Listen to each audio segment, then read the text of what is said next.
Oluwasegun Aroba. Dr. Juluus Oluwasegun is a leading expert in artificial intelligence and data science. Recently ranked among South Africa's top 10 emerging researchers under 40 by the NRF Y2 rating in 2025. He holds a PhD in AI and wireless sensor networks from DUT and has published over 43 scholarly papers. Can we please give a warm welcome to Dr. Aroba to our webinar today. Thank you so much for honoring this invitation, Doctor, and we look forward to hearing your contributions to OIR. Thank you so much, and thank you for this invitation. And I want to say thank you to colleagues for supporting me and also for believing in me. On this note, can I also stand on the existing regulation? Am I audible loud and clear? Or do I need to increase my volume? Loud and clear, yeah. Your camera's frozen, but you're loud and clear. Oh, what about now? Okay.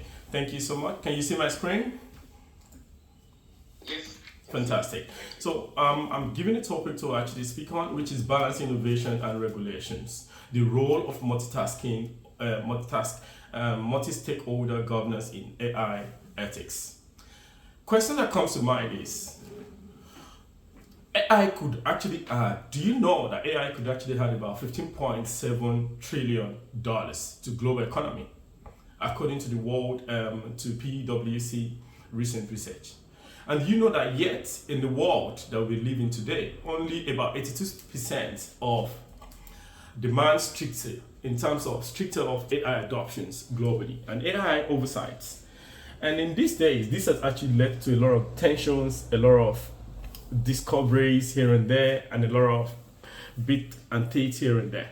On this note, permit me to actually start with, I'm going to be actually going over the AI for everyone, is everyone business, and how does government and industry, society can actually shape this ethically, and also what are the problems in terms of the status quo and the dilemma around that, and what kind of limits in terms of the limit and multi-stakeholders approach are we going to be looking at, and also some case studies for us to be able to review, and we conclude the day at the end. On this note, there's quite a lot of things that actually comes to mind when anybody actually heard about AI. Is it everyone's business? And does it really need to be governed? Is it a tool? Or is it a machine? Or is it a workplace? There are a lot of questions that come to mind. Some say why traditional regulations alone is not enough, because every room you go to when AI ethics or AI is actually being discussed, there's a lot of questions here and there. And a lot of things around that in terms of the risk leaving ethics out of innovations. And some of these cases actually led to different single stakeholders and multi-stakeholders looking at different perspective to it. And another question comes to mind, that how can we have a shared governance that protect both the people and the progress of AI, balancing the ethical norms around these and regulations. As AI actually reshape our world, we face a lot of choices where we do look at, we're now left with some few choices in terms of, do we look at the AI progression stairs? What kind of direction is going to be taking us? And how do we come together to be able to shape this responsibly? That's why we have different units, the G7, the G20, the WHO, the African Union, 2063, and so on and so forth, OECD. At the end of the day, we all need to actually see what we can do that can help us in different angle to come to a same path.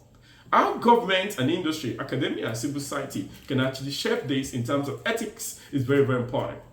And artificial intelligence is no longer confined to labs, or perhaps a company, or perhaps maybe to a station place, or is it an algorithm? A lot of people have a lot of questions around that. It influences decisions and economics, and also even human rights in terms of gender, in terms of race, in terms of color, in terms of balancing all these entities. That's why we need more regulators. And when we look at the differentiation between the innovation and regularization, you see that innovation actually is driving the force day to day in terms of creativity and potentiality in it. And in terms of regulations, regulation is not one at the moment. When we look at the global south, the global north, we look at different entities. And coming to African, you see that there's different disparities and different ethical norms in this area. But this is why we need to have a responsible AI advancement, where we need to. And what are the problems with this status quo? This takes us to the next. And now, when we look at all the problems in the global south, the global north, and looking at different union and the European Union agenda and all the likes, everybody have their stakes and things that they're actually pushing to be able to get there. But now, how do we look at the problems in terms of the global governance alone when it fails? Is it regulation often that lags behind fast moving in an innovation world of this day that we're in? Or is it that there is an over-centralized control that leads to ethical blind spots where the American entity want to be able to control the China world, and the China world is trying to control the African Union and all the likes? Limited trust from different public and stakeholders is because of some of these biases. And one-size-fits-all approach policies cannot, I repeat, cannot actually address some of this diversified context. And this now led to, why do we have AI dilemma in terms of innovation and in terms of regulation? When we look at this, can we actually have both in one pot in terms of the innovation? We will balance innovation and regulations together at one pot. Relentless progressive drive can actually help us. Or is it that we look at the safety and the precautions around it and some of the standards of these ethical standards? When we look at this, we can be able to now say, you know what, this is quite a very good, interesting one. This now prevents a single entity from operating in silos, where we have a different holder together, where the governance or the tech alone, the tech company can actually not solve the AI ethics, because different organizations, different AI biases, different AI algorithms, different applications in different countries or continents, it's actually having different effects in different areas. Do we now say we want to have a single stakeholder, which is not possible? Government only, they are very slow in terms of policies. It has to go through scrutiny and all the likes, and inflexibilities. Even some of those that are actually looking at some of these policies here and there, they lack the technical expertise in this area. When we come to industry, do we say industry only? Is it that it is risk profits in terms of profitability, in terms of decisions, or does it even weaken the accountability in terms of the accountability resources? Now, when we come to that of stakeholders, civil society, or the academia, as we are, insight but no enforcement power, because we only operate from this model. Now, the global south, the global north, everybody needs to come into a centralized thinking room where we look at, where we have a single entity that can actually control all policies from different borders that can be universal in one path. Let's now look at different statistics in terms of what AI, the limit of single stakeholder approaches, actually led to today. With all these different policies of single stakeholder approaches in different entities, we do have different disparities, broken pieces which are unsolved. We have fragmentations of pieces scattered all around. Different people, different ideology, different policies, different ethics, which is not actually the generalizations of this. And again, when we look at different crucial sections of conspicuity and absence, is not actually unified. And when we look at the tech companies are actually putting different regulations in this area. Is it essential component for this that is necessary? I leave some of this question with you. Ethics is very, very important when we talk about artificial intelligence, and also balancing this in terms of the stakeholders, multi-stakeholders. Now, interplay between considerations remains unresolved. The question I'm going to pose to you. When we've looked at a single stakeholders governance, does it work? Then, what then is multi-stakeholder?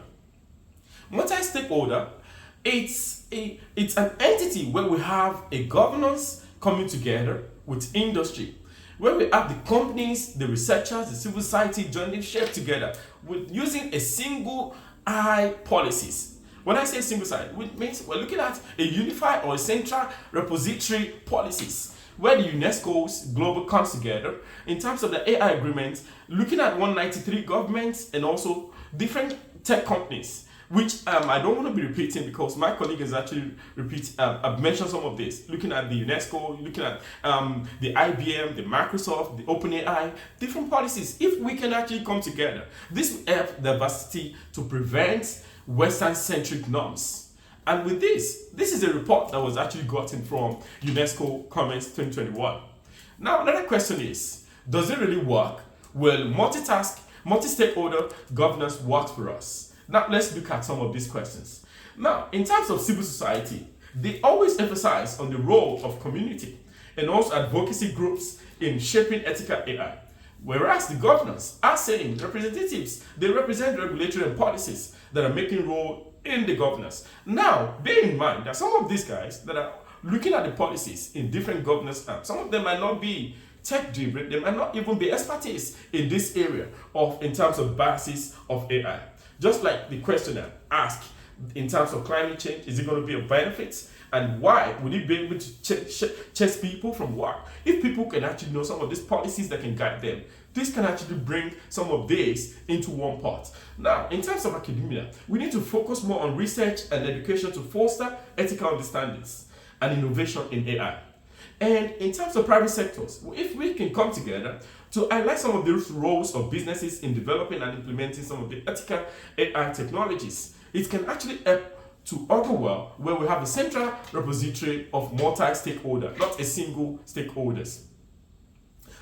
What do we do to have a new approach? How do we be able to solve this problem? This takes us to what we're going to be looking at. Because for us to be able to have a smarter and a fairer model, there is need for us to be able to look at an inclusive development and also ethicists, which needs to become another norms. It should be another area of concentration. While everybody's actually concentrating in terms of AI policy, AI adherence, there should be ethics around AI and the users itself and the government and civil society. When we look at all these points, we encourage all co-creators, those that have shared accountability and also adaptive oversight from the industry to academia to governance to different entities together, coming together to promote an innovation and safeguarding these policies around the AI implementations.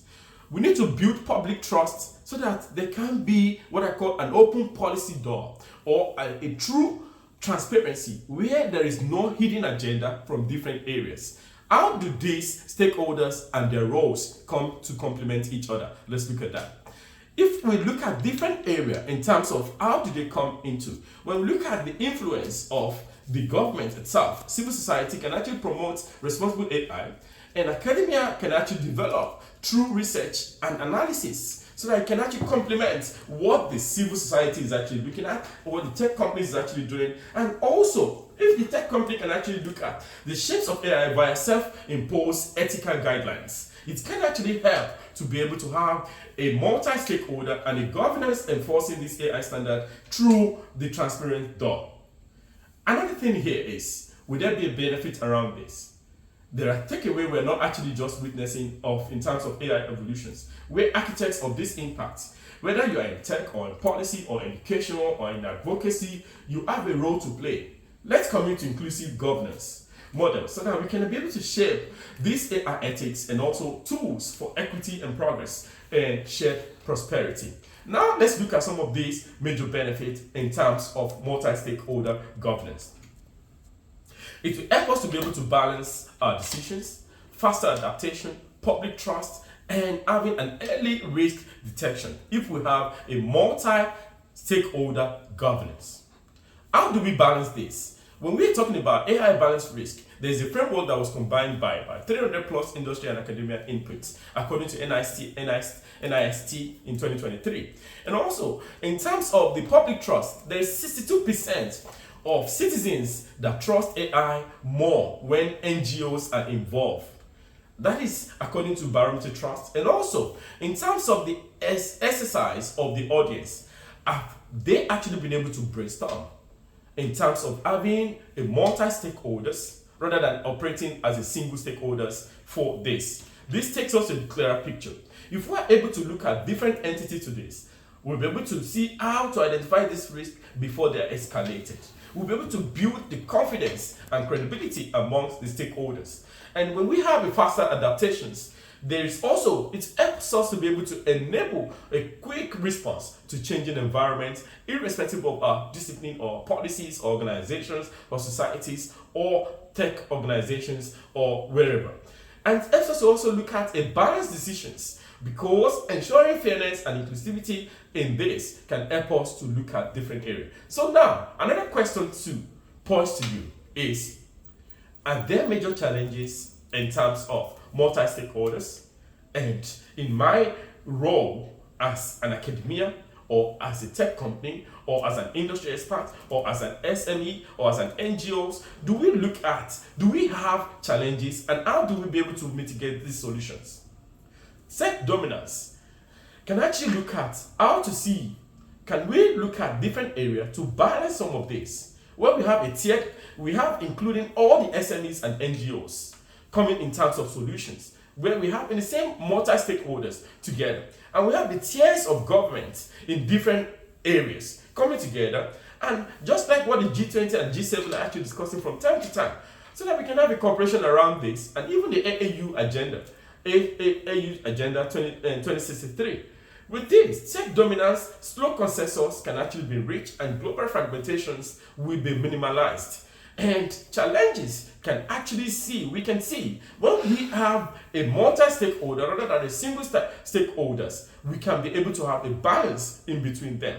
And this is very important, just like what my colleague also mentioned, in terms of Rwanda AI Policy Board mandate. There's quite about 30% of civil society states that looks at some of this, and they reduce the harmful deployments just in Africa here by 22% in 2023. But in terms of UN NCA, there is a lot of policies that we can actually start fragmenting and also bringing them together to have a multi and a single. How can we have the best practices, and what are some of these challenges that we can have in this area? There's quite a lot of things. We promote transparency in AI systems and governance, and we create a global coordination platform for AI ethics, where every individual can actually shop from there and be able to use this policy to apply to whatever they're actually looking at. And this cannot be done except we have a multi-stakeholder of AI governance that promotes transparency, inclusivity, flexibility of regulations, but faces a lot of challenges in terms of power imbalances, because it's most of the problem we have. In the US, it's power imbalances. In China, it's power imbalances, conflicting interest, because some people want to show different interests in different areas. Policy responses, different people are looking at different things, and weak global enforcement. If we continue with all these challenges, we might not be able to have a single side, or do I call a single multi-stakeholder solutions. Enforcing an agile regulations, where we have a regulatory sandbox, and also foster inclusivity amongst this, can help us to look at this. This has quite some of these examples that have actually been looked into in terms of common understanding, in terms of common ground, in terms of common benefit. When we talk about common understanding, we have the GPAI, the OECDs. What are they looking at? They're looking at how to be able to see national regulation and initiatives, and to see it, because United Nations actually sits at the end of affair within the area. In terms of common grounds, there should be governance dialogue, there should be stakeholder exchange, where we look at AI summits, groups of 20s, regional organizations coming together from different countries or different continents or different regions together. And when we look at Council of Europe, group of sevens, the SDOs, these can actually help us to look at the standard exchange. And when we look at what are the major benefits for everyone, it's in terms of capacity development, developing a network, national, regional initiatives, and the AI frameworks that can be adopted within the African Union, for instance, and also a global AI fund for this, instead of we having a competitive funding for different entities. There are quite a lot of case studies that I would like to discuss about. This takes us to a real world exercise examples. Initiatives, when they were starting, at the point when AI started, I remember in 2013, in one of our meetings, when I heard the very first time I heard artificial intelligence in my health sector where I used to work, and I was like, what is this word AI? Then I started, very inquisitive, started delving into it. But as of then, the EU African and the EU AI Act was actually being pipelined as at initiations. But when we look at Africa, we are actually still catching up, according to the stats which I mentioned recently. Partnership on AI APIs has actually been an initiative that has been implemented in Global North and Global South. And also NSITF frameworks. In Africa, if we can actually look at some of this, we can focus more on strict rules for high risk in terms of the AI. And collaborations efforts, just like I mentioned, in terms of the regional, in terms of the country base, and so on and so forth. Public-private risk guidance can also help us in these areas. In terms of participants, who can participate when this framework are being brought together, or ethics are being brought together, the industry input, the Meta, the Google, the academia, the different entities can come together so that we can have a formidable ethics that can be a multi-stakeholder rather than a single stakeholder policies and not balancing them. For example, there is what we call in Brussels, there is a group that's actually looking at the AUI agenda in Belgium. And also in Africa, for example, we do have Johannesburg and Silicon Valley. And Johannesburg, Silicon Valley, which I understand in recent times, they are often refers to African Silicon Valley because of their tech growing ecosystems and the presence of various innovation hubs like the Brown Fountain Digital Hubs and Longong Digital Innovation Presses. Why a lot of people are actually looking at different entities. If we can come together to have a geographical or a regional or a national control framework, this can actually help us to prevent all different entities working in silos. The next question is, do we look at innovation versus regulations? Is it delicate for us to balance it? Innovation can actually help us to drive AI in terms of growth, in terms of the competitiveness, in terms of societal advancement, and offering solutions in different sectors, balancing that, and many more. In terms of regulations, there's quite a lot of things we can actually look out for. Setting a standard and accountability, which is transparency, and overly strict, poorly designed rules that can help us instead of we walking in a slow pace. When we have a skillful creativity, and also we have a one-size solutions with a good time framework and a short timeline, there can be a lot of things that can be done within this. This can actually be achieved by we looking at inclusivity, flexibility, and adaptive governance framework by involving different multi-stakeholder in this. What are we going to be talking about in terms of the future recommendations? When we look at the iceberg theories, we can actually implement multi-stakeholders where we look at the iceberg theories at the bottom, the different coordinations and different fragmentation of efforts. Where we look at this and we can be able to balance this in different areas, where these different entity can work together to be able to shape the future of the governance responsibly by developing some of this. Now, what is the future of AI? How does it work? How does it develop? How do we look at this? Everything is now in terms of collaboration, because collaboration is the new old world, which is the future of AI. Organization roles. The organization needs to know their roles and their duties. The tech companies, the different entities, the multi-stakeholders models needs to be able to fit into what can actually work for everybody. And the ethical innovations need to be something that is agile, not something that is fixed. If it's agile, it can be tweakable, it can be improved. And having a single-side global operational entity framework can actually help us to look at this. I would like to say, on this note, there is no AI ethics without inclusivity governance. Algorithm justice leads, it also leaves us in terms of AI governance. It's not also a solo journey, it is a collective mission, and your voice matters. How are we going to be concluding this today? Is that everyone needs to be able to know that as AI continue to shape global industry and society norms, there's tension between fostering innovations and ensuring ethical regulation that has become a pressing concern. And this is why it's very important that we need to balance innovation and regulation. The role of multi-stakeholder in AI ethics is very important, and it helps us to be able to look at different ways where the academia, the civil society, the industry leaders, the government can actually craft a policy that can be inclusive for everyone. It's very critical that the ethic implementation of AI cannot be fully achieved without addressing the systemic inequalities in terms of race, in terms of gender, in terms of class. AI systems often reflect on the biases of data that are trained and biases that are disproportionate. Disadvantaged, marginalized communities, for example, algorithms in hiring or policies or healthcare may unintentionally perpetuate discriminations if not properly regulated. This makes it very, very imperative that the voice from underrepresented racial genders and socio-economic groups are included in the development and governance of AI technologies. In a short summary, balanced innovations with regulation require ethical framework that are not only prevent harm but also proactive empower vulnerability of populations. A truly responsible AI future depends on inclusive governments or governance that can value equity as much as efficiency. On this note, I want to say thank you so much for listening to me, and I'm open to questions.